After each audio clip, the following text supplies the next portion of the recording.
Assalamualaikum warahmatullahi wabarakatuh. Perkenalkan, nama saya Nita Wirunisa NIM 2019-12200 dari kelas Akuntansi Manajemen 4D.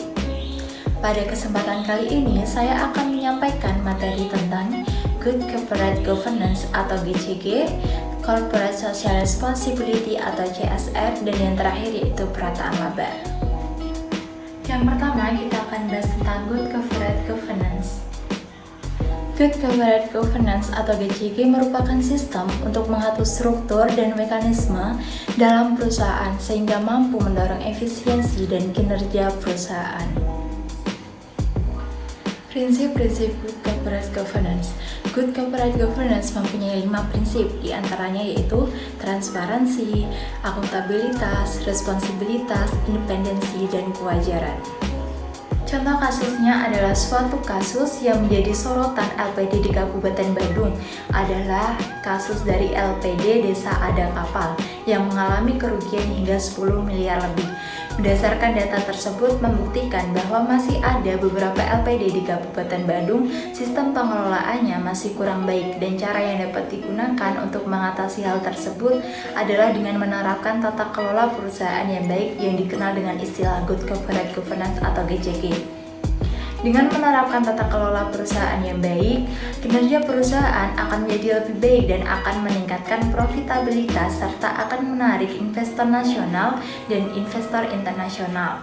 Oleh karena itu, penerapan komponen GCG sangat diperlukan dalam menjalankan kegiatan bisnis.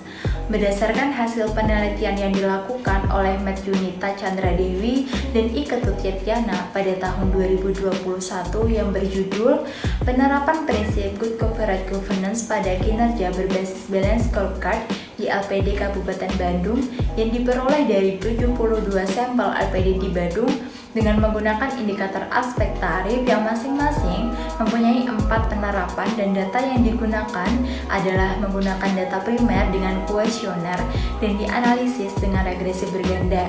Hasil penelitian tersebut mendapatkan bahwa dalam penerapan prinsip GCG, penerapan prinsip responsibilitas berpengaruh signifikan terhadap kinerja berbasis balance scorecard, sedangkan prinsip transparansi, akuntabilitas, independensi, dan kewajaran tidak berpengaruh signifikan terhadap kinerja berbasis balance scorecard, di mana para prajuru LPD secara tidak langsung akan menerapkan prinsip responsibilitas yang sudah mengandung unsur transparansi, akuntabilitas, independensi, dan kewajaran yang saat LPD melaporkan pertanggungjawaban kepada Krama Desa.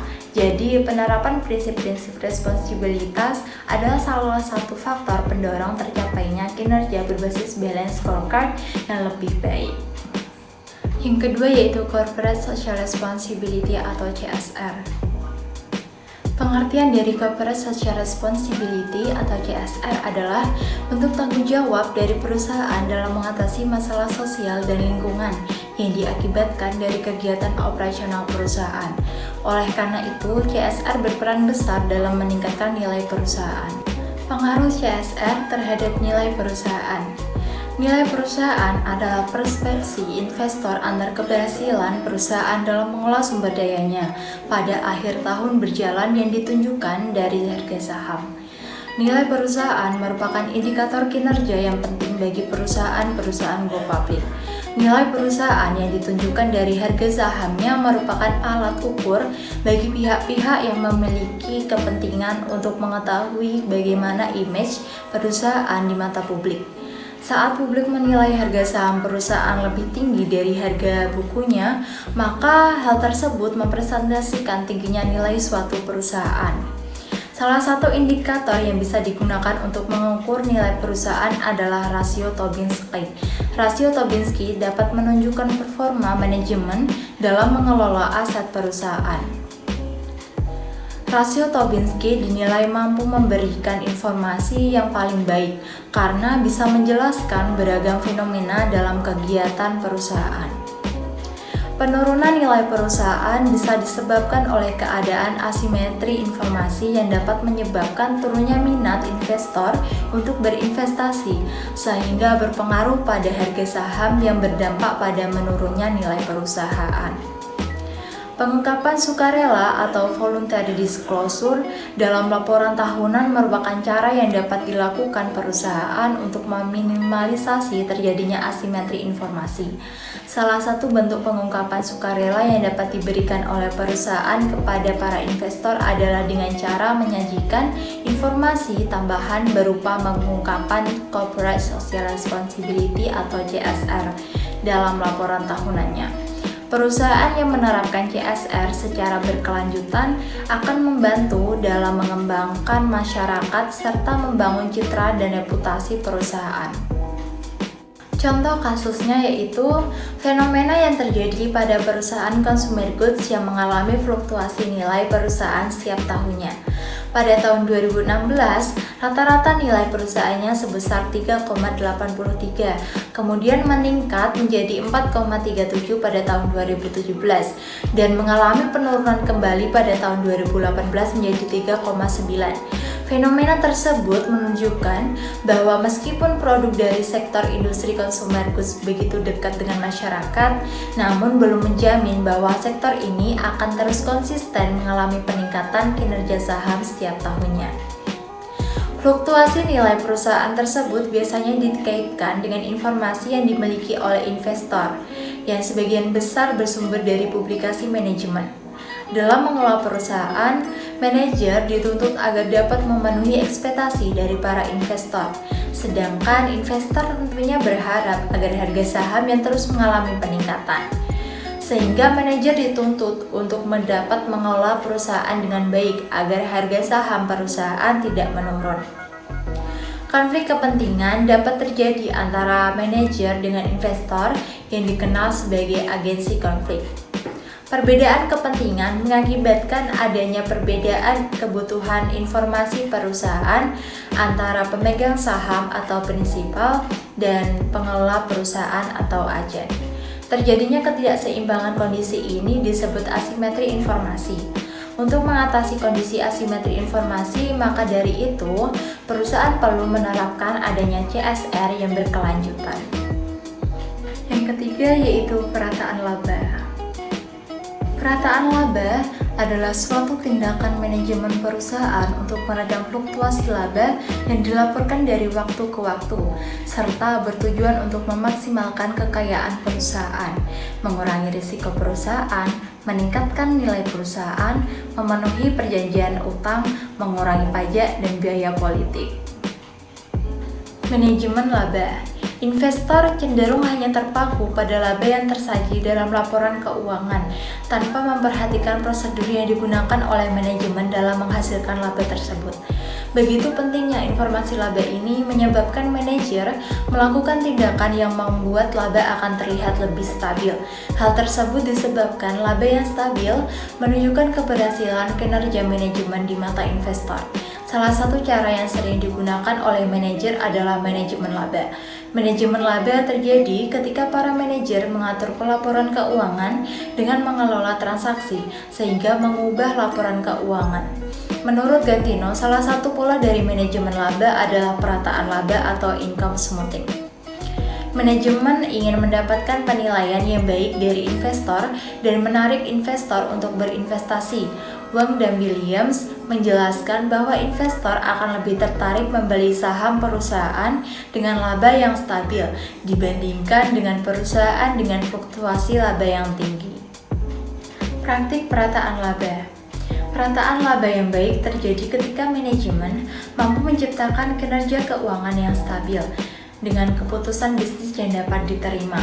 Sedangkan perataan laba yang buruk apabila terjadi manajemen mengakui penjualan fiktif sehingga dapat mempengaruhi laba.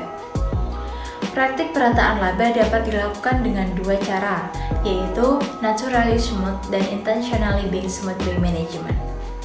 Naturally smooth atau perataan secara alami merupakan perataan laba dalam proses perolehan laba manajemen memilih menggunakan metode akuntansi yang lebih representatif atas keadaan perusahaan sebenarnya dengan asumsi bahwa metode sebelumnya sudah tidak lagi relevan untuk digunakan atau sesuai batas-batas standar akuntansi keuangan.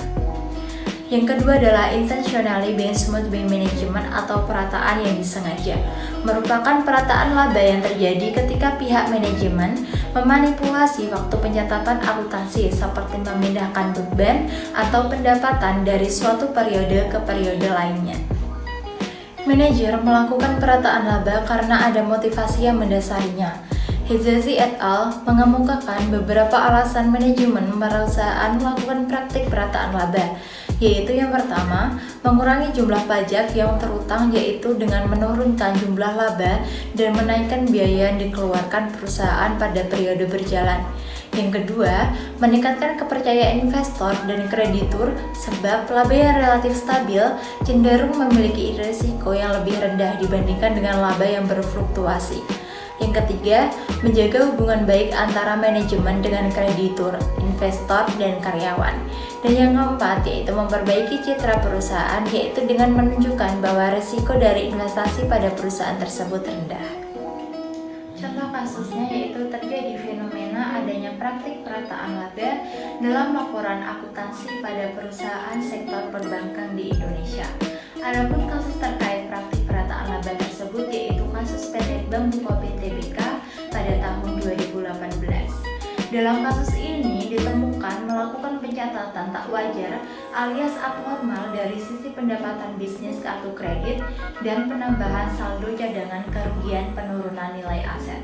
Alasan praktik perataan laba ini perlu diteliti karena mengakibatkan pengungkapan informasi mengenai laba menjadi keliru. Hal ini dapat mengakibatkan terjadinya kesalahan dalam pengambilan keputusan investasi oleh para investor. Maka dari itu, Iketut Winanda dan Ida Bagus Putra Astika memilih melakukan penelitian dengan judul Nilai, Size, Profitabilitas Perusahaan dan Praktik Perataan Laba Terhadap Perusahaan Perbankan untuk diteliti karena fenomena kasus perataan laba yang belum lama terjadi di perusahaan perbankan yaitu Bank Bukopin Tbk pada tahun 2018 serta karena sektor perbankan adalah sektor sentral perekonomian bagi suatu negara. Karena dari situlah asal jantung pendapatan suatu negara. Demikian yang dapat saya sampaikan, semoga dapat bermanfaat bagi semuanya. Wassalamualaikum warahmatullahi wabarakatuh.